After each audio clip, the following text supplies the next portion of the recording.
Is it the tight pants, the big hair, the screaming solos, or something else that makes us love 80s hair metal? Survey says yes. But there's something else other than the 6 solos that make us love bands like Def Leppard and Poison, and that's what we're here to talk about today. Hey guys, it's your good buddy, Uncle Ben. Whenever we think about the hair metal guitar heyday of yesteryear, the thing that most of us think about are the super technical and excessive guitar solos. But man cannot live on shred alone. There's more to these songs than meets the eye. And a feature that a lot of hair metal hits share is the power of the pedal tone riff. And that's what we're here to talk about today. But before we get to that, I want to remind you guys about the coolest place on the entire internet. Why, it's my Patreon page over at patreon.com/BenEllerGuitars. Over there on my page, you guys are going to get access to downloadable tabs, backing tracks, and tons of bonus lessons, even at the $1 a month level. This week, all my loyal and lovely patrons are going to get a free download of the Fractal Audio Axe Effects 3 patch that I'm using in today's video, so you can shred too.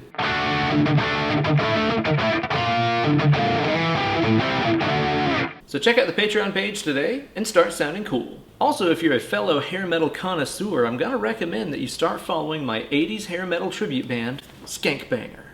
You guys can find us on Instagram at SkankbangerBand. Be sure to check out the page and follow the links to where you can buy yourself some sweet Skankbanger merchandise for yourself. Can't get any business if you don't advertise. All the examples in today's video are going to be in standard or drop D tuning, even though a lot of the examples that I'm using were originally recorded down a half step. It's going to make playing along at home a lot easier, and also I'll be able to refer to all these notes and chords as what they actually are, not just what they feel like on the fretboard. There are literally hundreds of examples in hair metal history of bands using pedal tone riffs.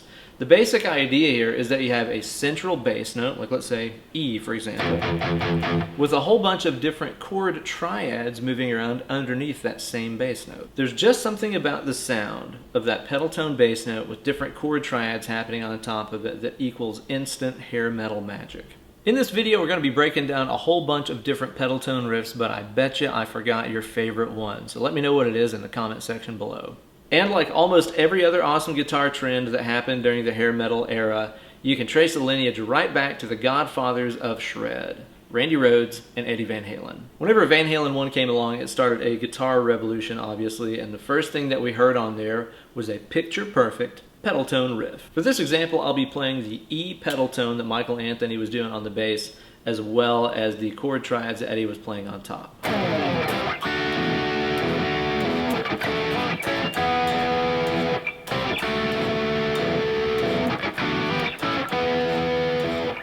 I think the extra octave worth of sonic separation that we get whenever you have that low E being played on a bass really makes these things sound a lot more clear, but you get the idea. So one of the things that I really like about this riff is the way that those chords being played on top of that E bass note build a lot of tension for the inevitable return to the tonal center of E.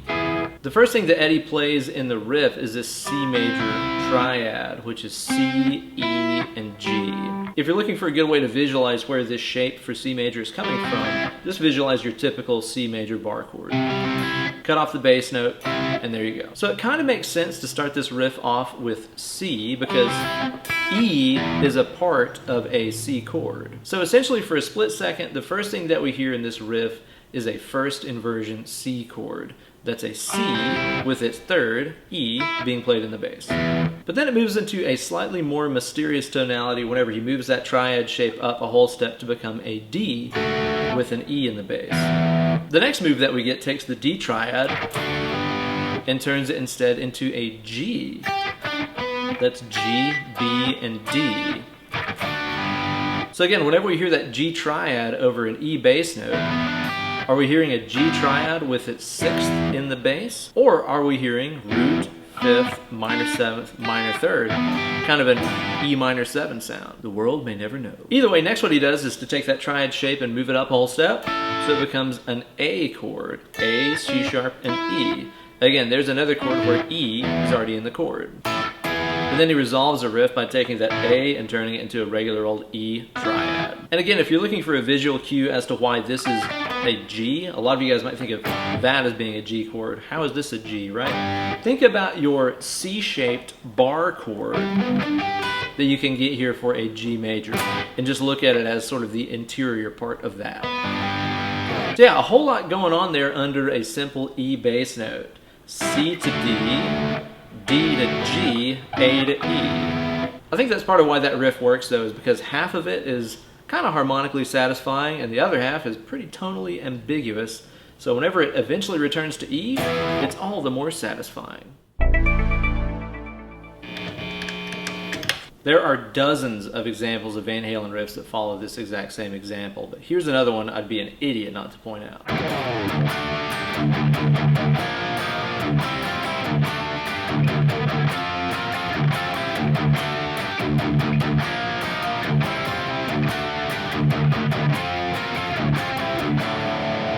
First thing that we have here is the sound of a D major triad, D, F sharp, A, and a D sus4, D, G, A, being played underneath that D bass note. Then we move into a B flat triad, which D is a part of. That's the third of that triad here, so that kind of makes sense. And then a B flat sus4. And then a really ambiguous one here. We have a C triad and C sus4 being played underneath that same D bass note. Now that again is one of those ones that doesn't really make sense there for a second, but it makes it all the more satisfying whenever it returns back to D. And then at the end of the riff we get to this section. And those right there are a bunch of chords that don't mean jack shit to that low D bass note, but do make it very fulfilling whenever it comes back to restart the riff at D.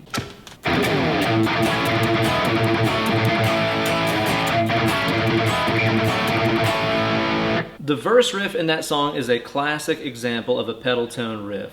We've got this central bass note of A going on, and meanwhile these other shapes that the fingers are playing on the D, G, and B strings aren't just like, you know, random notes from a scale or whatever. They're actual chord triads that outline a more deep harmony in this riff. Sometimes I see people play the very first chord like this in the open A position. Sometimes I see people play it up here in the 5th position. But either way, what's going on here is the sound of an A major triad, A, C sharp, and E being played under a bass note for just a full regular A major sound. The next chord triad that we run into here under the A note is an E triad, E, G sharp, and B. Putting that E major triad above an A bass note creates a really complex sound. If you were thinking of A as the bass note, you would have a major 7, 9th, and 5th, which kind of creates an A major 7 add 9 sound. Or if you were thinking of E major as the root, you would have the 4th or 11th in the bass. Next up here we have an inversion of a D chord. So right here we have D, F sharp, and A.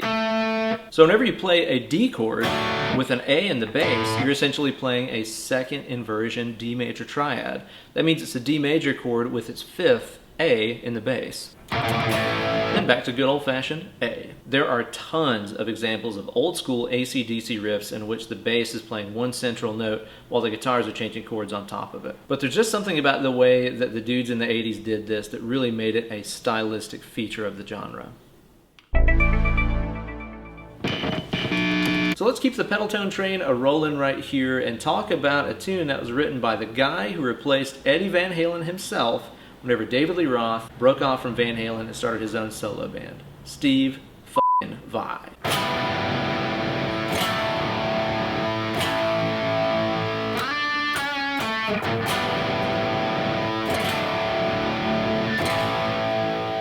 The intro and chorus of this song feature a whole bunch of cool chord triads being played on top of an A bass note. The first thing that we run into in this riff is a G major triad, G, B, and D being played above an A bass note. And again, this is where things get kind of tonally ambiguous here, because are we dealing with a G chord with its 2nd or 9th A in the bass? Or are we playing an A chord which features its flat 7th, 9th, and 11th, which would kind of spell out an A11 chord? Or as Paul Gilbert has been known to call it, the 70s chord. Either way, it's a really cool sound that moves us into this, which, just like we talked about in the Crazy Train riff, is a D triad with an A in the bass. So a second inversion A chord, before it finally resolves back to just plain old A. There's also another really cool thing that happens in the chorus of this tune. It's a keyboard part that plays arpeggios of those chord triads of G, D, and A, while the bass and stuff is there riffing on that low A note.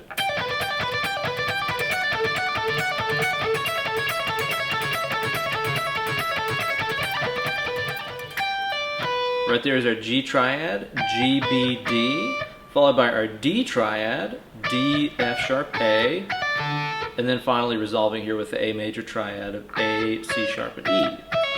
That also kind of reminds me of the verse sections of this 80s hair metal one-hit wonder. Check this out.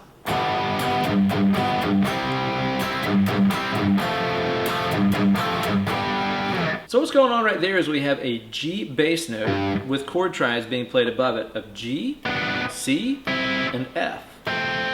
So that would spell out G major, a second inversion C, where the fifth G is in the bass. And then whenever you have an F triad with G in the bass, that kind of goes back to what we talked about with Just Like Paradise. Is it G11 or is it F with the ninth in the bass? Who knows? And honestly, when it comes to the thought process and stuff that these guys in the 80s were putting into this stuff whenever they were writing it, I think other than Steve Vai, almost all of them were probably just staying so f***ed up that they probably didn't overthink this stuff that much. They just knew that it sounded cool and went with it. I may be wrong, but I think that's a pretty educated guess. The chorus of this song also features some pedal tone magic, this time under an E bass note.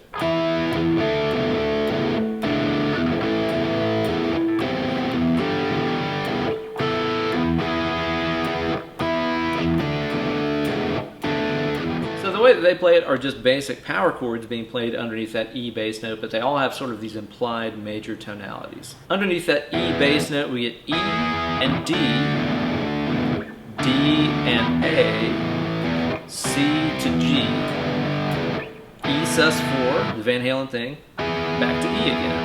And once again, I think it's the fact that a lot of those chords are kind of meaningless under an E bass note that just makes it sound so big and powerful whenever we get that resolution of the E sus4 finally dropping down to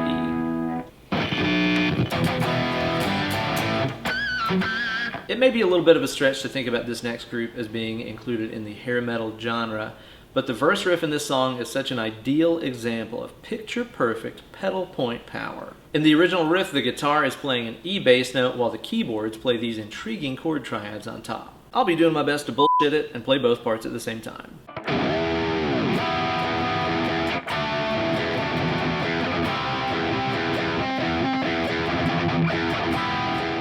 The first one here is an E minor, of which E, the bass note here, is clearly the root. You can kind of visualize that as being part of your regular E minor bar chord. Then we move on to a D triad, again still with that E in the bass.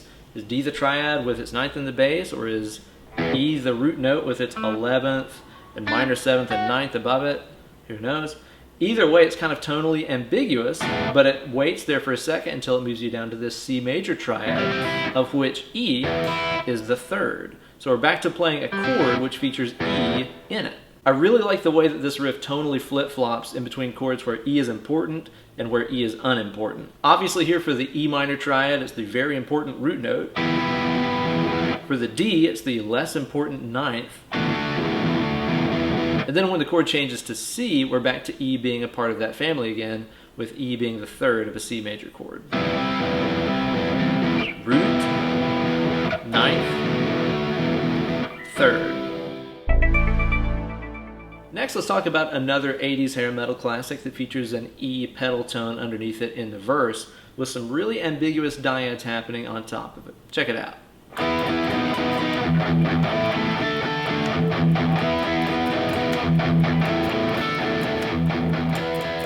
Okay, first of all, disclaimer, I have no idea how the actual riff itself was played. There's all kinds of crazy stories surrounding the production of that record where I've heard them talk about recording, guitar chords and stuff like that, literally one string at a time, to make some really huge and essentially impossible to play chord voicings. You've got one guitar and the bass here that are just chugging straight E.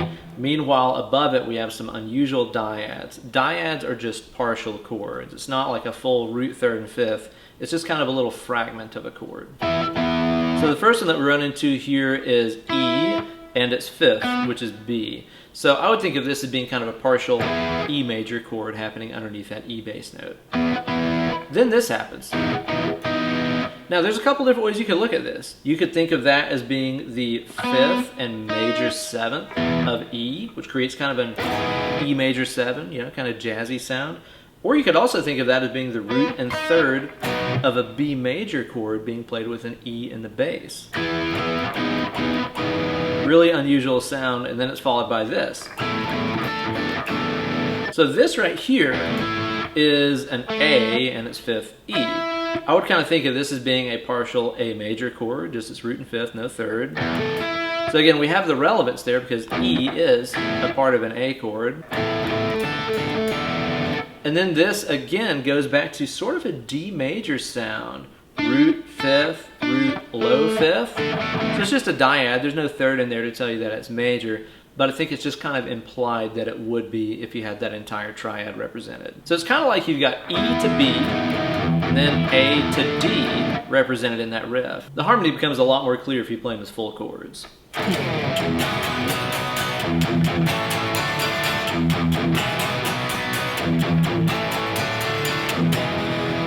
And I want to wrap this up here with one more example from one of my favorite players of the hair metal heyday. One of my favorite things about this is the way that it constantly shifts from kind of a more major to minor tonality. Check it out.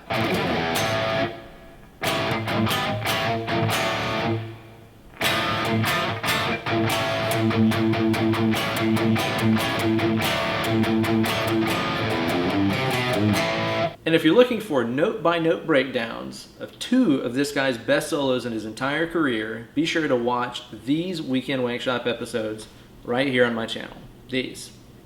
Those. This is a really cool one because unlike some of the other examples, the A bass note here is tonally relevant to all of these chords, which takes some twists and turns as we go. So the first one here, pretty obvious, A, with an A in the bass, that's the root of that chord.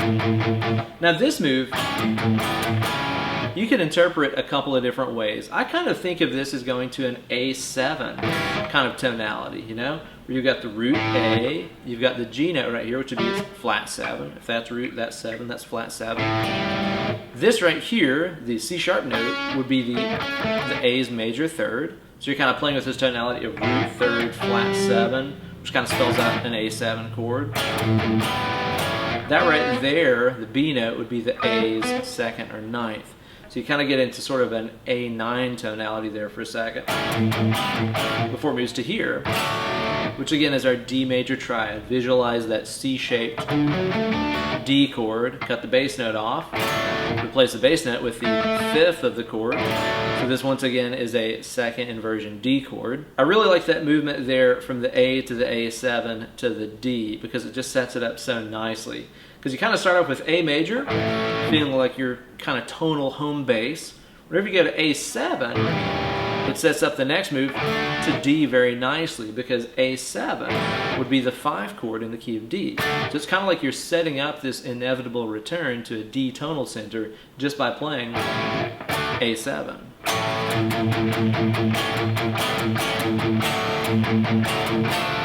Now that last chord that we run into there, you could look at as being a D minor chord. D, F, it's minor third, and A, it's fifth. With again an A in the bass, so that'd be like a second inversion D minor chord. So it's kind of like you got A, A7, D, D minor. When you take those chords and play them in a lot less like, you know, trashy hair metal kind of way, you get a result that almost sounds like a song by, you know, like a 70s soft rock band like Bread or something like that.